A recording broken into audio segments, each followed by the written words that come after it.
Dawn breaks slowly over the Adriatic, not with warmth but with tension,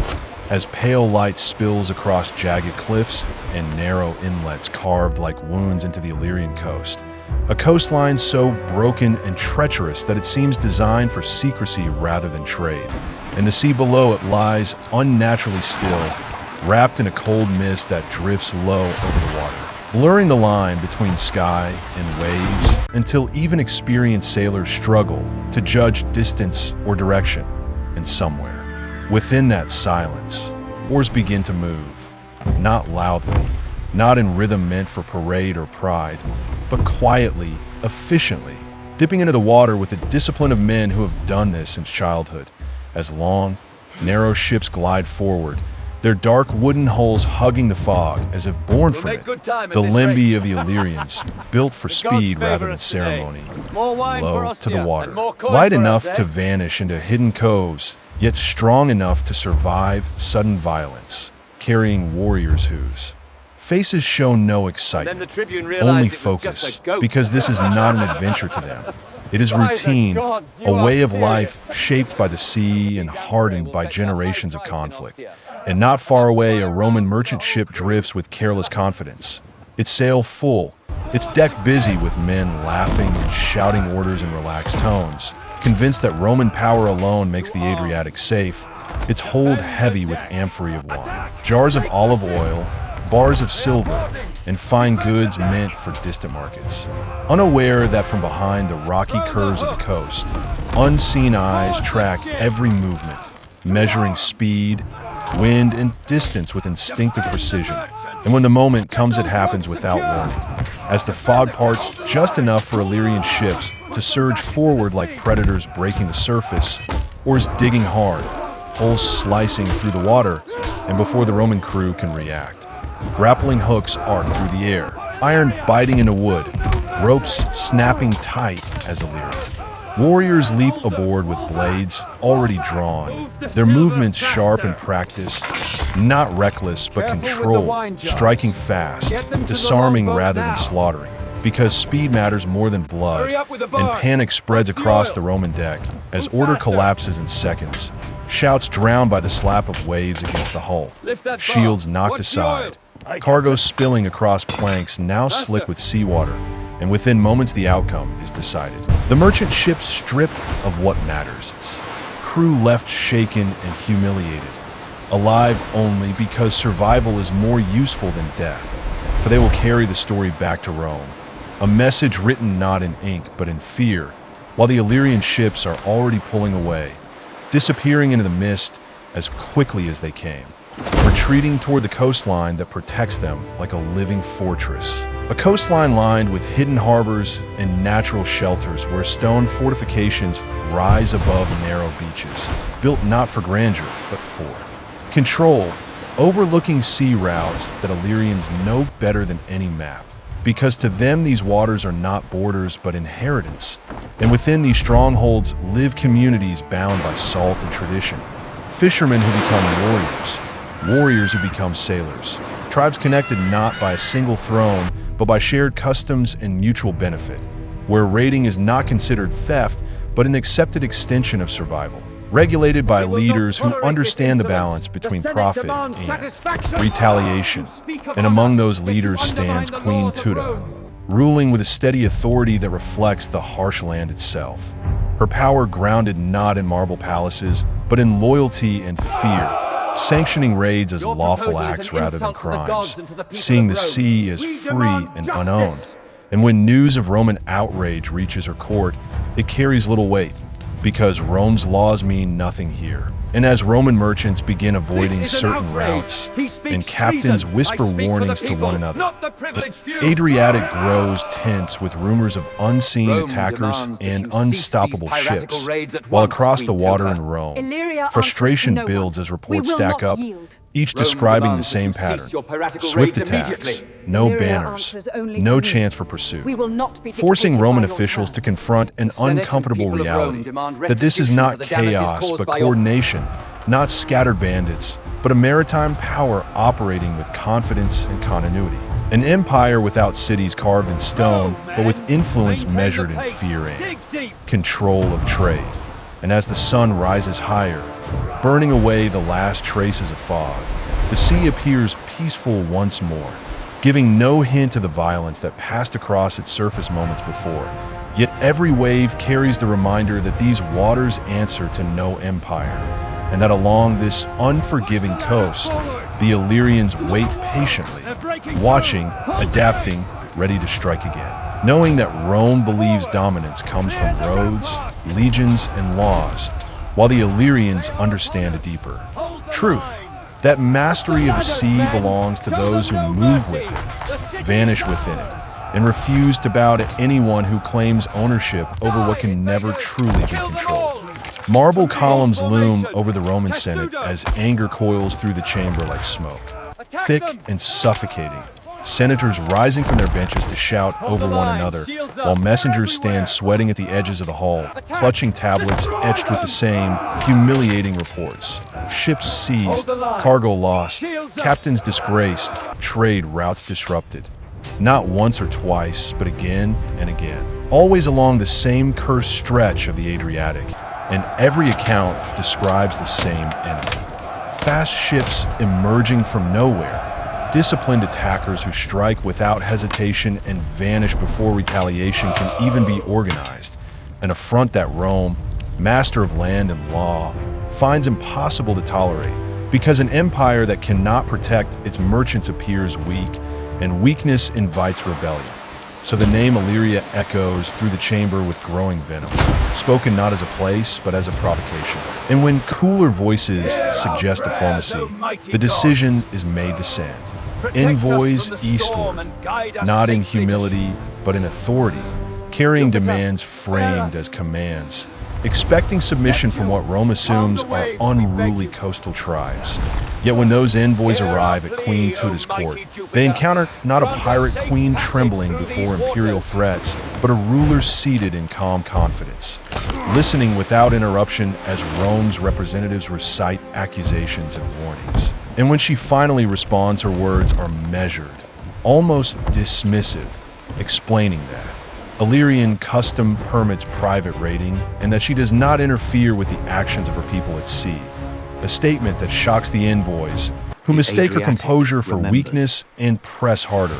invoking Roman justice and consequences, crossing a line that Illyrian culture does not forgive. And when one envoy fails to return, Rome's patience shatters, outrage hardening into resolve. Because to the Senate, this is no longer about piracy, but honor. And honor demands force, so orders are given. Legions assembled, ships built and armed, and a massive Roman fleet surges across the Adriatic in disciplined formation, oars beating in unison, standards snapping in the wind, the embodiment of imperial certainty. And along the Illyrian coast, the sky darkens with smoke as Roman assaults begin. Fortified towns bombarded, walls breached, defenders cut down by relentless infantry trained for direct confrontation, while Illyrian warriors fight fiercely from familiar ground, ambushing from cliffs and narrow passes, striking supply lines, and retreating into terrain that confounds Roman formations. Yet the weight of Rome is immense, and one by one coastal strongholds fall, harbors seized, ships destroyed in their moorings, forcing Queen Tuda to retreat inland, her authority challenged by loss and pressure, until at last Rome declares victory, announcing to the world that Illyria has been subdued and the Adriatic secured. Treaties signed, puppet rulers installed, Roman banners raised over captured cities. And for a moment, it appears the Senate's confidence is justified. But beyond the proclamations and monuments, beyond the maps colored Roman red, the sea tells a different story. Because even as official control is established, Roman patrols find themselves chasing shadows, ships disappearing into coves too narrow for heavy vessels, raids resuming under new leaders who own nothing to Rome's agreements, while merchants continue to vanish and supply ships are struck with the same precision as before, revealing that Rome's victory has fractured Illyria but not broken it. And in attempting to impose order, Rome forces adaptation, driving Illyrian fighters away from cities and into the very element they know best. Where Roman discipline becomes a liability and flexibility becomes power, and commanders rotate in and out, each promising to finish what the last could not. Each learning too late that the enemy refuses to stand still, that there is no single capital to capture, no king whose defeat ends the war. Only a network of clans bound by shared resistance and mastery of the coast. And slowly an uncomfortable realization settles over Rome's leadership, that they can conquer land, garrison towns, and enforce taxes, but they cannot patrol every inlet, cannot erase a culture shaped by generations of survival through raiding. And as Roman soldiers grow weary and resources stretch thin, the Adriatic remains restless, a reminder that while Rome may dominate the world through structure and force, it faces an opponent that thrives on fragmentation and endurance, an enemy that yields ground when necessary but never surrendering the sea, ensuring that Rome's triumph remains incomplete, hollowed by the knowledge that the so-called pirates still strike, still vanish, and still refuse to accept Rome's claim of absolute control.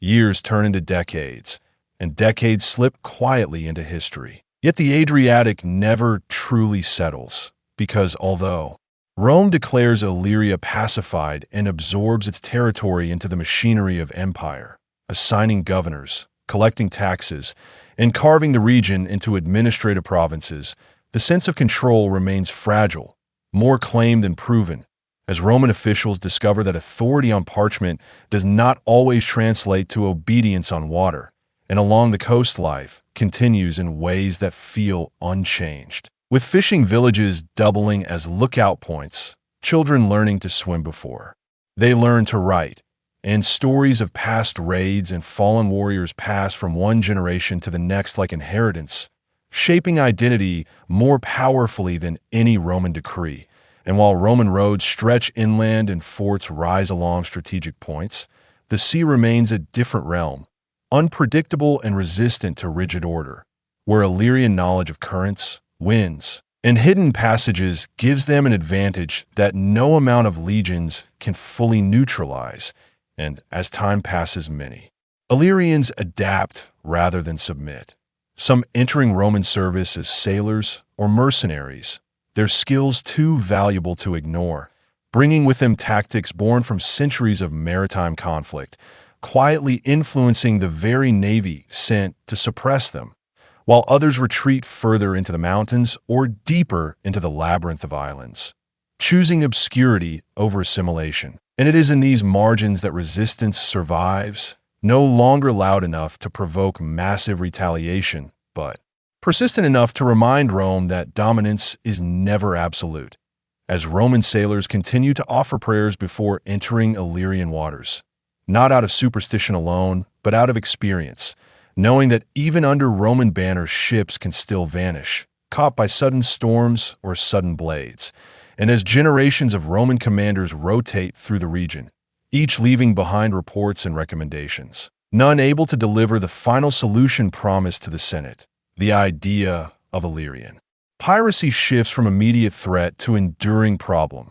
woven into the background of imperial life like a scar that never fully heals, and historians in Rome begin to write of Illyria in the past tense, describing its people as conquered and civilized. Yet the language betrays unease, acknowledging repeated flare-ups, unexplained losses, and the stubborn independence of coastal clans that refuse to fully dissolve into Roman culture. And over time, the Illyrian identity evolves rather than disappears, blending with Roman influence while preserving its core values of autonomy and maritime mastery, so that even as Latin replaces local tongues in administration and Roman law-governed cities, the rhythms of coastal life remain distinctly Illyrian, measured by tides rather than calendars. And long after Queen Tuta's name fades from living memory, her defiance survives as symbol rather than fact, representing a broader truth that Rome itself comes to understand reluctantly. That power, built on stone, legions, and bureaucracy, is formidable, But power rooted in environment, adaptability, and collective memory is extraordinarily difficult to erase, and as centuries pass and the Roman eagle eventually weakens under its own weight, the Adriatic continues to carry echoes of an earlier struggle, reminding those who sail it that before Rome claimed these waters, others mastered them without claiming ownership, and that the Illyrians did not defeat Rome through conquest or collapse, but through endurance, by outlasting attempts at erasure and leaving behind a legacy that shaped the empire that tried to destroy them, proving that some empires do not need monuments or capitals to survive, because their true strength lies in their refusal to disappear and in the simple, defiant truth that even the greatest empire on earth could never fully command the sea they once ruled.